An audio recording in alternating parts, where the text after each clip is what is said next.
아멘. 시간 내가 새벽을 깨우리로다 라는 주제로 하나님의 말씀을 살펴보기 원합니다. 사랑하는 성도 여러분, 18세기 영국의 시인 토머스 그레이라는 데요, 그의 대표작인 시골교회 앞에서 인생을 노래한 시에 이런 고백이 있습니다. 한번 자막을 띄워주시면 제가 한번 읽어드리겠습니다. 수많은 맑고 고요한 빛을 내는 순수한 보석들이 바다의 깊고 헤아릴 수 없는 동굴 속에 묻혀 있다. 수많은 꽃들이 피어나 아무도 보지 못한 채 그 향기를 사막의 공기 속에 흩날리며 들어간다. 성도 여러분, 시인 그레이는 이 시에서 세상에 이름조차 남기지 못하고 사라진 평범한 사람들 가운데도 순수하고 깊은 빛을 지닌 영혼이 있음을 노래하고 있습니다. 그 빛은 사람의 눈에는 보이지 않습니다. 그런데 하늘 아래에서는 결코 사라지지 않는 영혼의 광채, 영혼의 흔적이 있다고 시인이 노래를 한 것이죠. 그러니까 이 그레이가 말하는 보석이라는 것은 세상에는 밝히 드러나지 않아도 하나님 앞에서 고요히 빛나는 믿음과 영혼의 순수성을 남기고 간다는 것입니다. 바로 오늘 우리가 함께 읽은 시편 57편의 다윗의 믿음이 그러하다는 생각을 해보았습니다. 광야의 굴속, 특히 사울의 추격을 피해 외롭게 숨어있던 그 순간 다윗은 절망 속에서도 늘 하나님을 향한 신뢰를 노래했습니다. 그의 찬송은요, 주변 사람들의 귀에는 들리지 않았어요. 왜냐하면 그는 늘 외로웠기 때문에 그렇습니다. 그러나 하나님 아버지께서는 그의 고백을 믿음의 보석으로 여겨주셨던 것이죠. 그래서 시편의 표제를 보면요, 특별한 단어가 붙어져 있어요. 우리에게 여기에 본문에 나와 있는 것에는 나와 있지 않지만 성경을 펼치면 제일 위에 상단에 표제가 붙어 있는데 이렇게 되어 있습니다. 믹담시라고 되어 있습니다. 시편 57편 표제를 보시면 이런 문구가 있어요. 다윗의 믹담시, 인도자를 따라 알다스엣에 맞춘 노래, 다윗이 사울을 피하여 굴에 있던 때에 라는 표제가 붙어 있다는 거예요. 여러분, 믹담은 히브리어로서 정금, 그러니까 금속으로 새긴 시라는 뜻을 갖고 있습니다. 전승에 따르면 마음속 깊이 간직해야 되는 금처럼 귀한 노래라는 의미를 가지고 있다는 것입니다. 그것이 바로 믹담시입니다.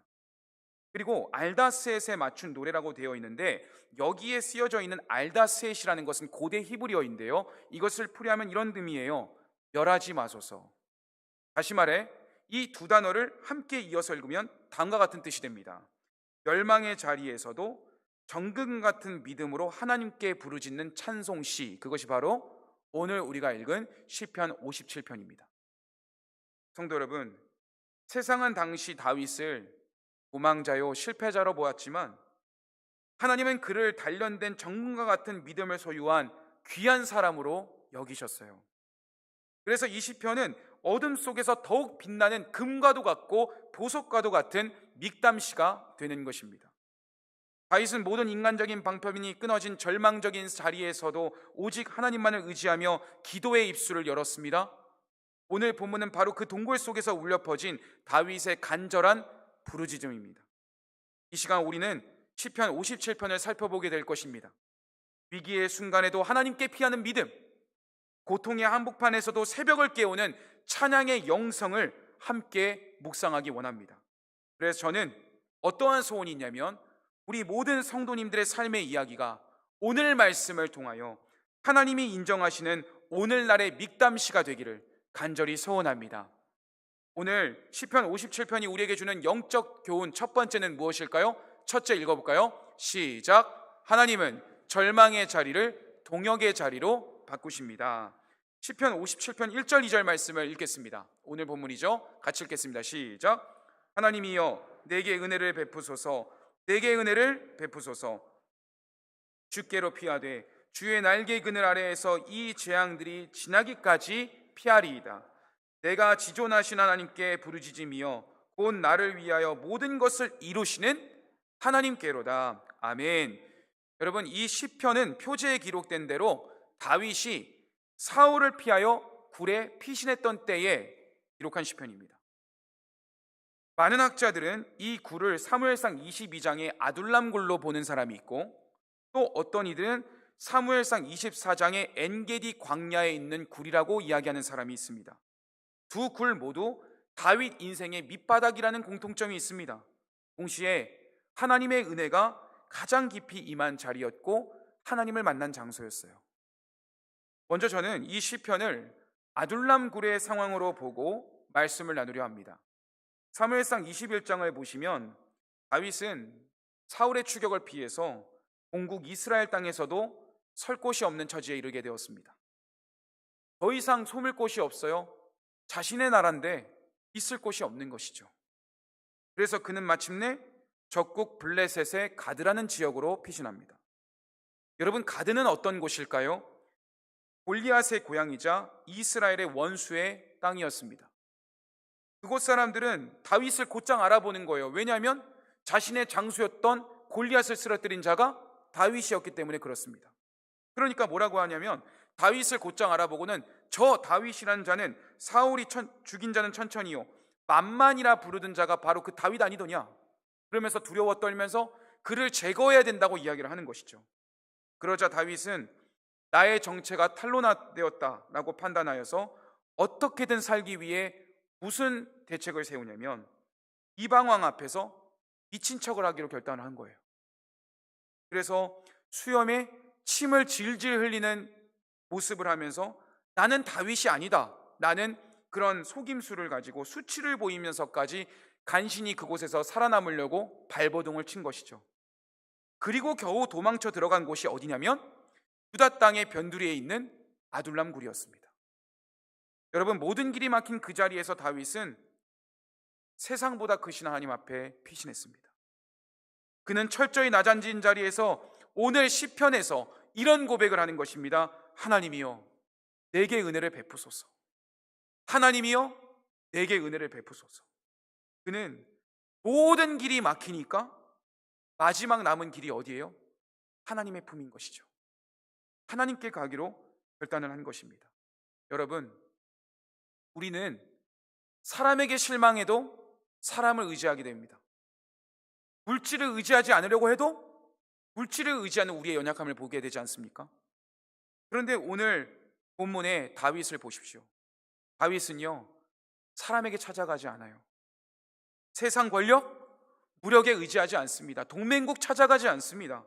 오직 주의 날개 그늘 아래에서 이 재앙들이 지나기까지 하나님께 피하겠다고 결단하는 것입니다. 여러분, 저는 이러한 결단이 우리 성도님들의 결단이 되기를 소원합니다. 여러분, 다윗에게 피한다는 것은요, 하나님을 신뢰한다는 믿음의 결단이었던 거예요.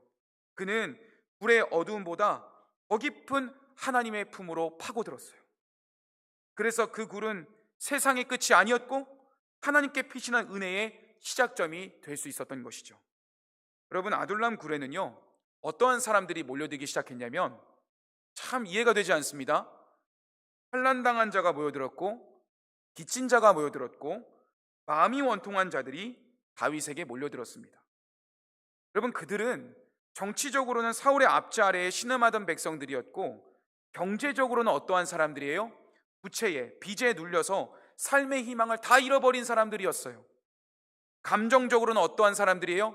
억울함이 있고 분노가 있고 답답함이 있고 절망으로 가득한 사람들이었다는 것이죠. 그런데 하나님은 그런 아픔이 있는 백성들을 다윗에게 부르시더니 그들을 마침내 어떤 사람들이 되게 하신지 아십니까? 다윗의 용사들이 되게 하신 것입니다. 여러분, 아둘람 굴은 도망자의 임시거처가 아니었어요. 하나님이 다윗에게 믿음의 군대를 일으키신 영적 훈련장, 은혜의 시작점이 되게 하셨다는 것입니다. 절망의 굴이요 하나님의 사람들로 다져지는 은혜의 공동체가 되게 하셨다는 것이죠.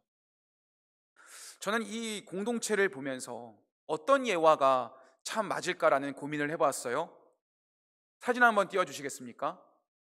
간호에 관한 노트. 이 저자가 누구입니까? 19세기 영국의 플로렌스 나이팅게일. 우리 성도님들이 다 아시는 분일 거예요. 그녀는 부유한 상류층 가정에서 태어났는데 어릴 적부터 마음속 깊은 곳에서 하나님의 이 세미한 음성에 귀 기울일 줄 아는 여인이었어요. 세상은 그녀가 너무나 좋은 분위기 속에서, 과정 환경 속에서 살았기 때문에 화려한 인생을 살게 될 것이다 라고 이야기를 했지만, 그녀는 자신의 일기장에 이렇게 썼습니다. 하나님께서 나를 그분의 일을 위해 부르셨다라고요. 그녀가 받은 부르심은 당시로서는 절대 이해할 수 없는 길이었어요.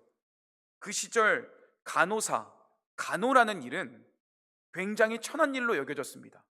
지금은 얼마나 고마운 분들입니까? 간호사 일을 보면요, 저희 할머니도 지금도 입원 중이신데 간호사분들이 천사 같대요. 얼마나 고맙다고 하시는지 몰라요. 그런데 여기서 그 당시의 시절에는 간호라는 일은 굉장히 천한 일이었어요. 그러나 나이팅게일은 안락한 삶보다 헌신을 택했습니다. 1854년 크림 전쟁이 발발했을 때에 그녀는 자원간호단을 이끌고 전쟁터 병원으로 향했습니다. 그런데 그곳은 말 그대로 완전히 참혹한 죽음의 골짜기하고 똑같았어요. 병사들은 피가 나죠. 그리고 오물 속에서 신음하고 있죠. 썩은 음식과 더러운 물로 인해 더 많은 이들이 병들어 죽어가고 있죠. 아무도 거기를 찾아가지 않는 거예요.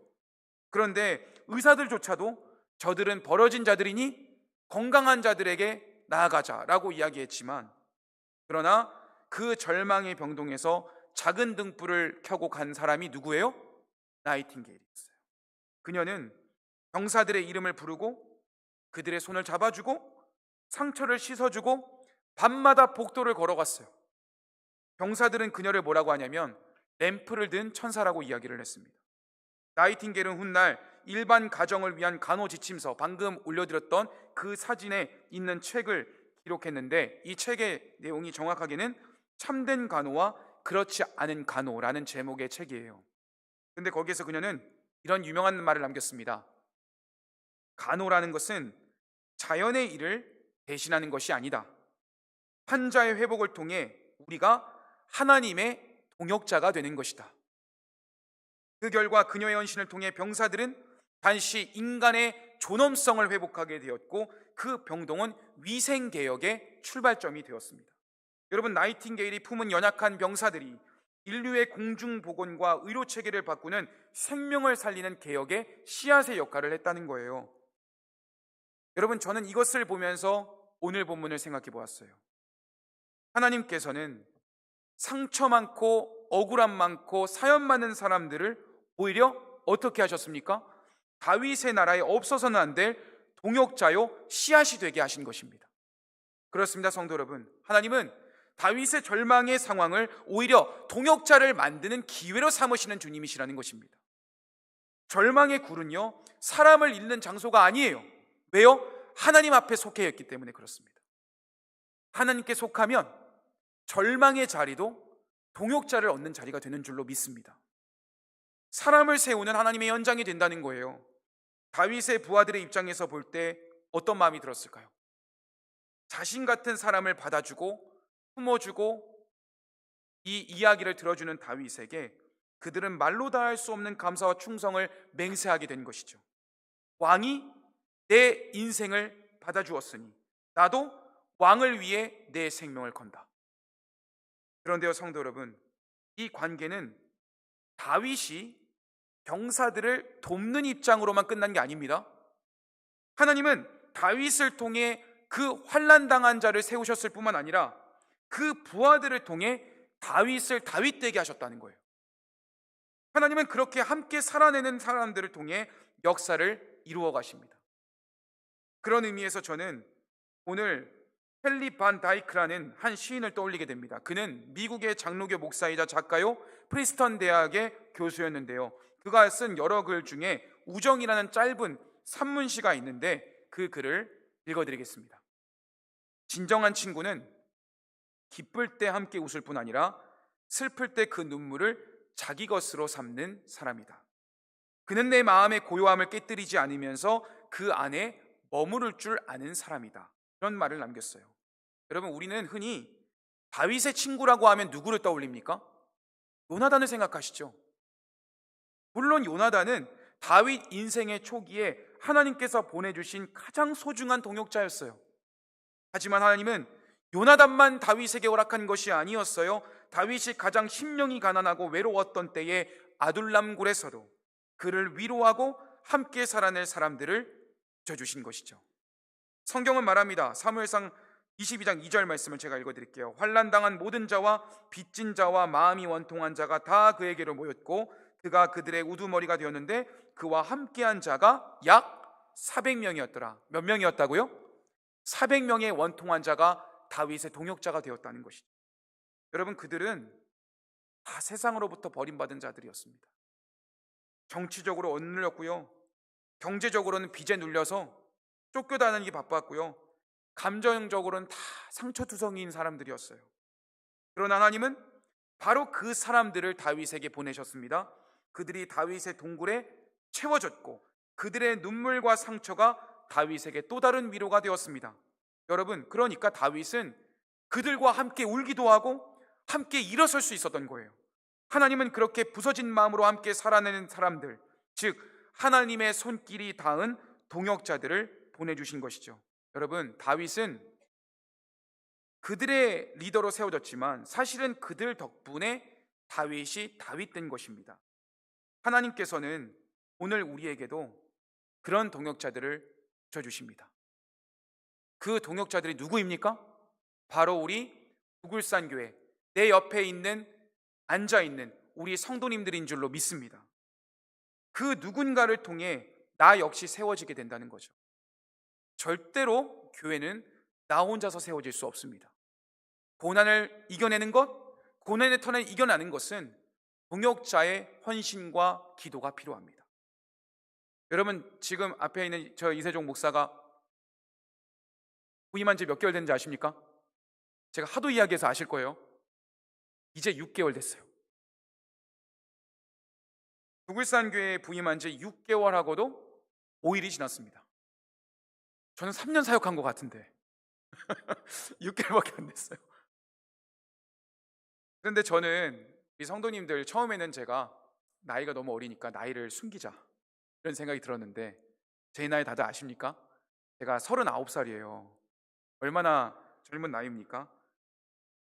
근데 제가 지금 이 낮예배 시간에 성도님들께 제 나이를 말씀드리는 것은, 하나님께서 감사하게도 원로 목사님의 뒤를 이어서 구글산교회 담임 목사로 세우셨지만, 제가 우리 성도님들에게 저의 연약함을 공개하고 성도님들에게 도움을 요청하는 것은 절대로 저 혼자서 교회를 세워갈 수 없기 때문에 그렇습니다. 우리는 같이 살아가는 거잖아요. 같이 동역하고.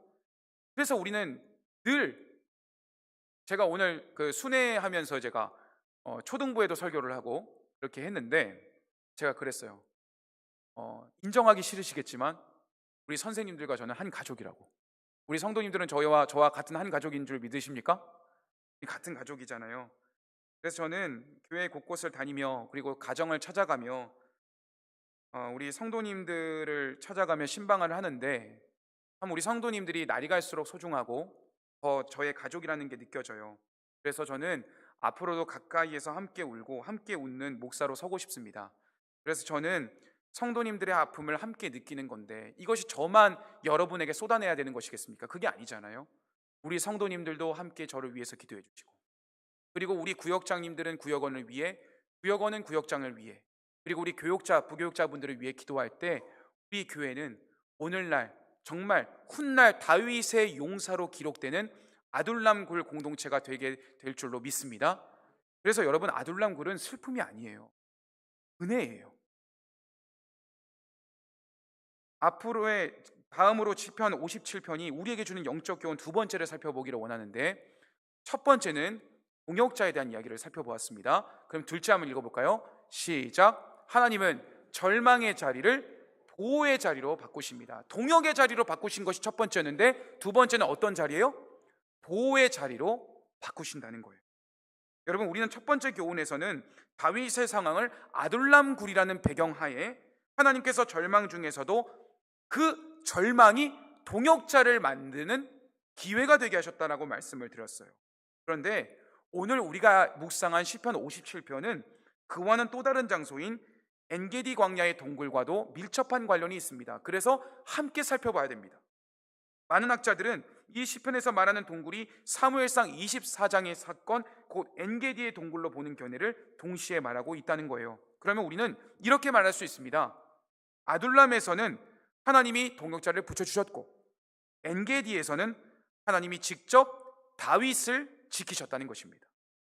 두 동굴 모두 하나님께서 다윗을 보호하신 장소였어요. 따라서 이 시편을 아둘람과 엔게디 모두의 은혜를 아우르는 시편으로 이해하는 것이 신학적으로 타당합니다. 그렇다면 여러분, 엔게디라는 곳은 어떤 곳일까요? 엔게디는 사해서편의 험준한 절벽지대에 자리한 오아시스입니다. 근데 지금도 그곳을 가보면 거대한 석회암 절벽이 있고요, 그리고 그 아래에는 수백 개의 크고 작은 동굴이 있다 그래요. 사해의 습한 바람이 절벽 사이를 스쳐 지나가며 낮에는 타는 듯한 열기와 밤에는 서늘한 공기가 교차하는 곳, 그곳이 바로 엔게디 광야요 오아시스가 있지만 절망이 함께 맞닿아 있는 장소라는 것입니다. 다윗은 바로 그 험준한 협곡 속의 한 동굴로 피신했는데, 엔게디 동굴의 사건을 함께 같이 읽어볼까요? 사무엘상 24장 1절과 2절 말씀입니다. 같이 읽겠습니다. 시작. 사울이 블레셋 사람을 쫓다가 돌아오매 어떤 사람이 그에게 말하여 이르되 보소서 다윗이 엔게디 광야에 있더이다 하니, 사울이 온 이스라엘에서 택한 사람 3,000명을 거느리고 다윗과 그의 사람들을 찾으러 들렴소 바위로 발세. 사무엘상 24장 2절을 보시면 사울은 다윗을 잡기 위해 이스라엘에서도요 구별되고 구별된 정예 부대 몇 명을 데리고 갔어요? 3,000명을 데리고 갔다라고, 그리고 그 들렴소 바위 근처까지 추격해 왔다라고 기록하고 있습니다. 여러분, 사울은 그 당시에 왕이었고 정예 군사 3,000명을 동원했습니다. 그러면 반면에 다윗은 어떠했습니까? 아까 다루었던 것처럼 아둘람 굴에 몇 명이 있었어요? 400명의 군사가 있었죠. 게다가 사울은 왕의 권세 아래에 훈련된 정예부대 3,000명이었기 때문에 억눌리고 환난당한 자였던 400명과는 비교가 안 됩니다. 정예부대였다는 것입니다. 그런데 하나님은 수적인 우위보다 임재의 보호로 다윗 편을 드신 거예요. 하나님께서 친히 다윗의 방패가 되어주셨다는 거예요. 그래서 다윗은 오늘 시편 4절과 5절에서 이런 고백을 한 것입니다. 제가 읽겠습니다. 내 영혼이 사자들 가운데에서 살며 내가 불사르는 자들 중에 누웠으니 곧 사람의 아들들 중에라. 그들의 이는 창과 화살이요 그들의 혀는 날카로운 칼 같도다. 하나님이여 주는 하늘 위에 높이 들리시며 주의 영광이 온 세계 위에 높아지기를 원하나이다. 여러분, 다윗은 지금 사울의 칼끝이 얼마나 날카로웠는지 자신의 생명을 향해 다가오는 현실을 마주하고 있어요. 그는 뭐라고 말하고 있습니까? 내 영혼이 마치 사자들 속에서 살고 있다고 얘기하는 거예요. 얼마나 절망의 상황입니까? 여기서 사자들은 어떤 짐승을 가리키는 것이 아니고 사울과 그를 따르는 정예 군사들을 가리키는 표현입니다. 그들은 사냥꾼처럼 다윗을 추적했고 숨 쉴 틈도 주지 않은 채 그의 한 생명만을 노렸습니다. 다윗은 이어서 말합니다. 내가 불사르는 자들 중에 누웠습니다 라고 말하고 있어요. 불사르다라는 게 뭐예요? 태워 없애기 위해서 나를 다 겨냥하고 있다는 거예요. 즉 사울의 무리들은 다윗을 향해 증오와 분노로 타오르고 있었던 것이죠. 그래서 다윗은 이렇게 표현합니다. 하나님, 그들의 이는 창과 화살입니다. 그들의 혀는 날카로운 칼 같습니다. 여러분, 여기서 창과 화살은 물리적인 공격만 얘기하는 게 아니에요. 여러분, 우리 성도님들의 삶을 생각해 보실까요? 여러분을 아프게 하는 것이 무엇입니까? 가시가 찔리면 아프죠. 근데 그것만 아픕니까? 여러분에게 상처되는 말을 할 때 육체적인 고통보다 더 아픈 것을 경험해 보신 적이 있으시지 않습니까? 여기서 말하는 게 뭐냐면 혀의 칼이라는 것은 언어의 공격이에요. 곧 모함과 비난을 의미하는 것입니다. 다윗은 육체적으로나 정신적으로 다 피해를 받고 있는 거예요. 사울은 다윗을 향해 뭐라 그래요? 저가 나를 위해서 반역을 하려고 한다. 온갖 거짓말을 백성들에게 퍼뜨리지 않았습니까? 다윗이 역모를 꾸미고 있다. 그는 왕을 배신한 자다. 이런 말들이 이스라엘 전역에 퍼져 있던 때라는 것입니다. 다윗은 칼보다 더 날카로운 말의 화살에 이미 상처를 입었어요. 그의 명예는 짓밟혔고요, 사람들은 다윗을 위험한 존재로 여겼고 그의 미래는 불투명했습니다. 그는 외적으로나 내적으로나 사자들 사이에 누운 사람처럼 절체절명의 상황 속에 있었던 것이죠. 여러분, 그런데 그 순간 다윗에게 예상치 못한 일이 벌어졌어요.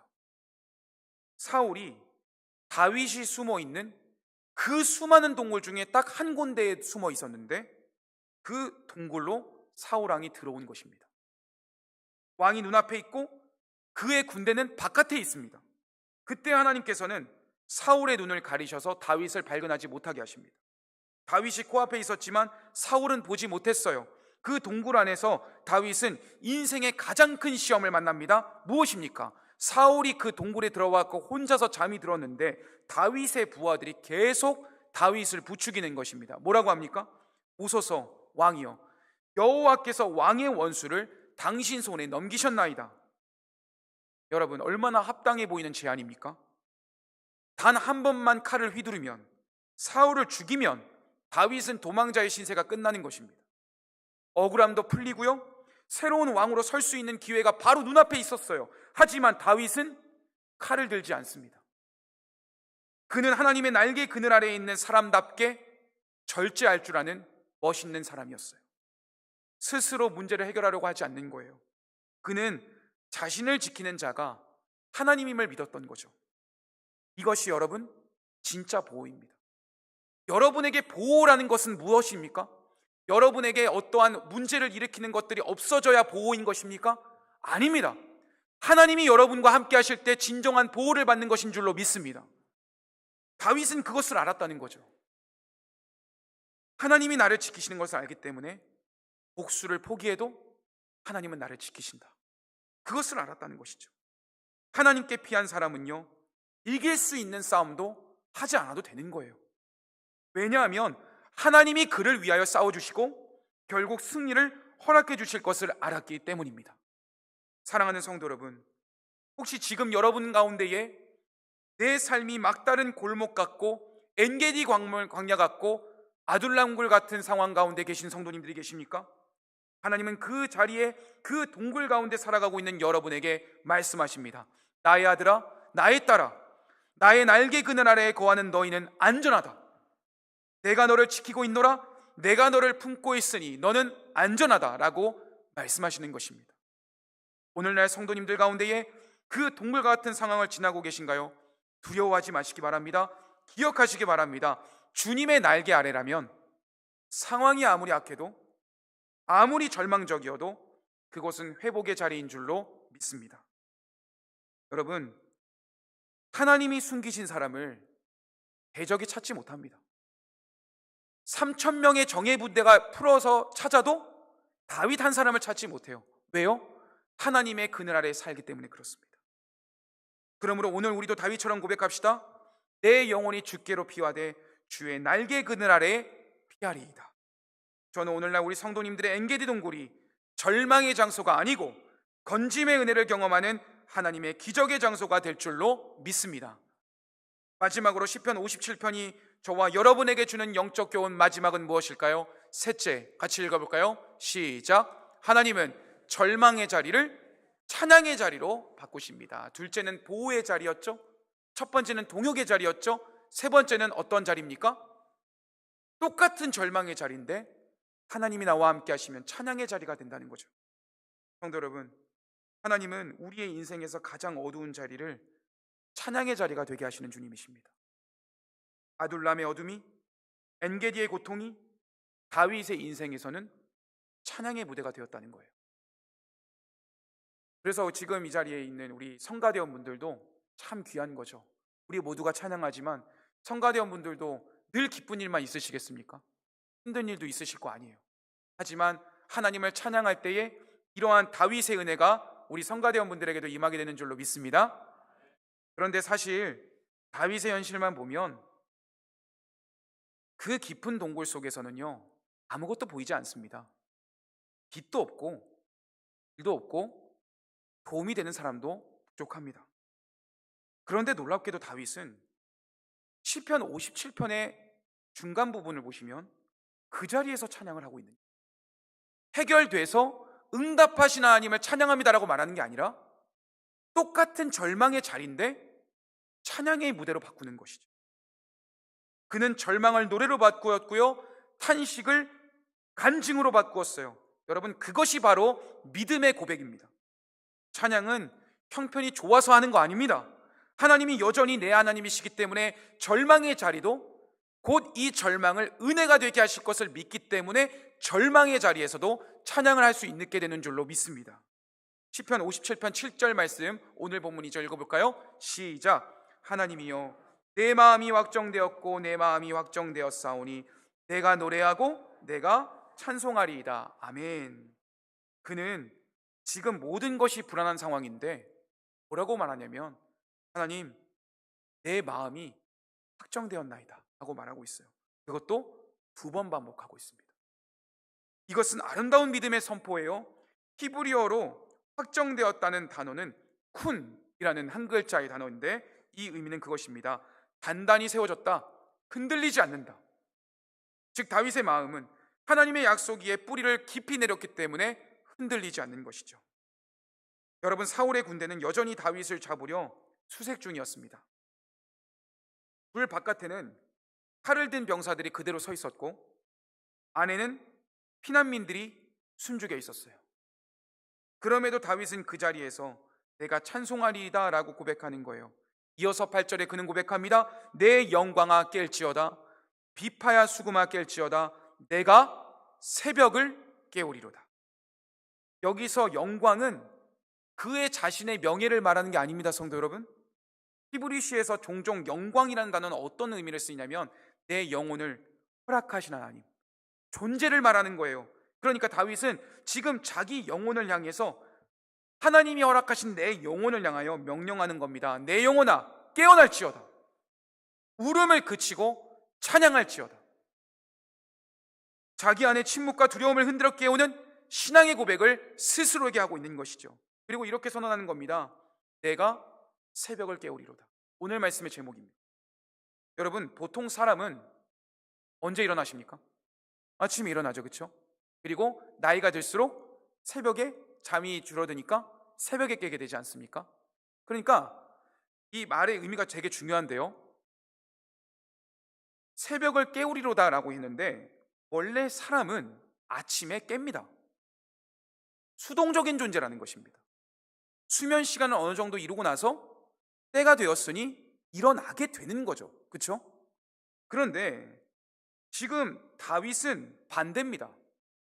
다윗이 새벽을 깨우겠다고 말하는 것입니다. 아직 어둠이 가시지 않았고 꼭 시간적인 의미가 아니라 내 환경은 여전히 어둠인데 그는 믿음으로 새벽을 불러일으키는 것입니다. 그리고 말하는 겁니다. 하나님, 내가 지금 동굴 속에 있지만 주께서 곧 새벽을 주실 것을 믿습니다. 그러므로 나는 새벽을 깨우겠습니다 라고 말하는 것입니다. 여러분, 절망의 자리에서 주눅들지 마시기 바랍니다. 내가 새벽을 깨우리로다 라고 선언하면 하나님은 여러분의 어둠을 새벽이 되게 하실 줄로 믿습니다.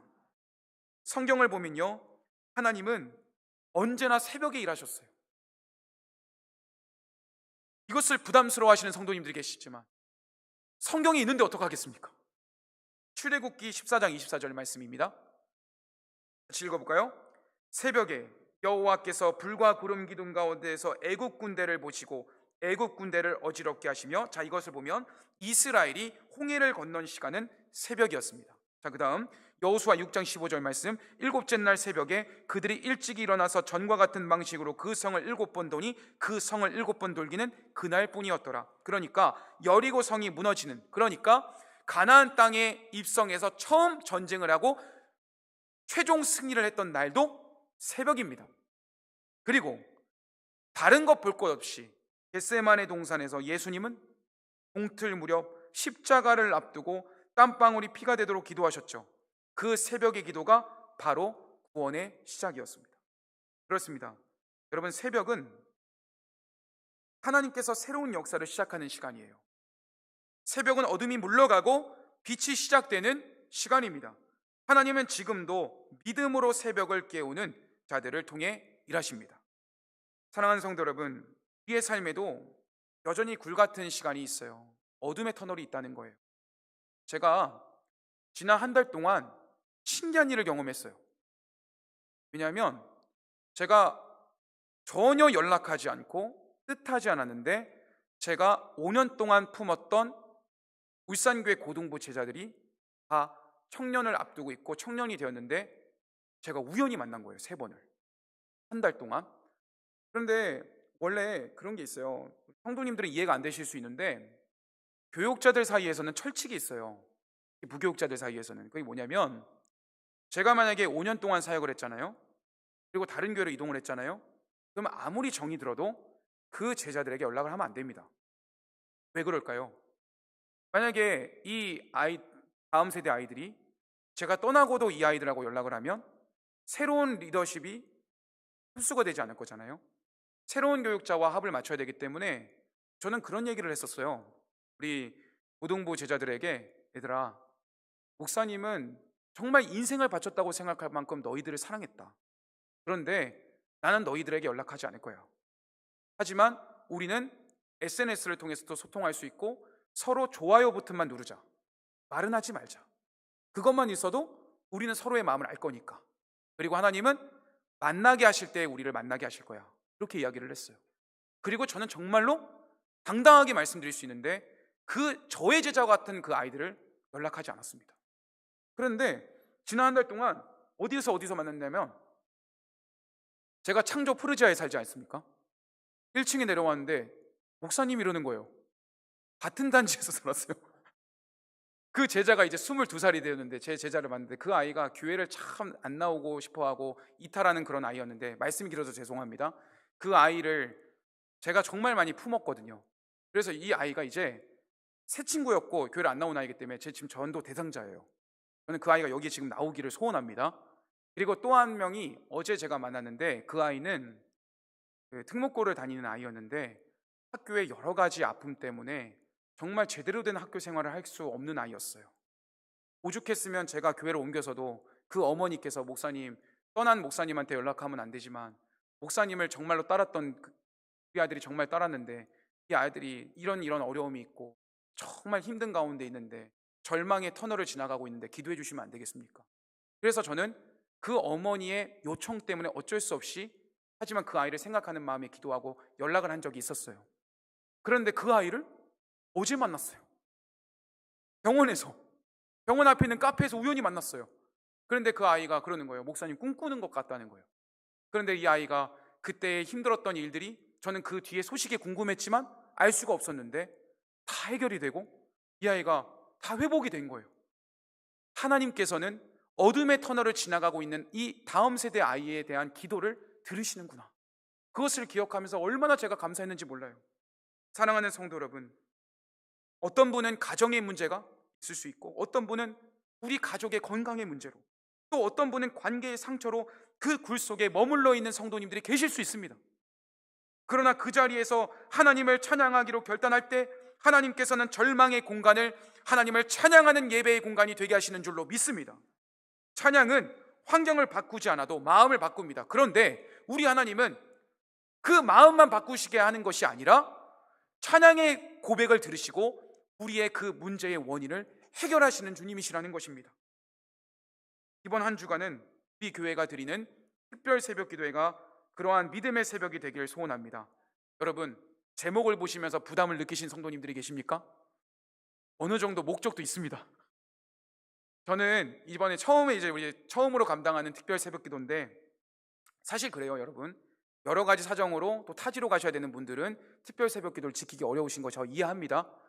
제가 말씀드리는 중심은 새벽을 깨우리라는 의미는 꼭 새벽을 안 깨우면 믿음이 없다는 게 아닙니다. 이것은 영적인 의미입니다. 영적인 의미에서 새벽을 깨우는 믿음을 회복해야 된다는 것입니다.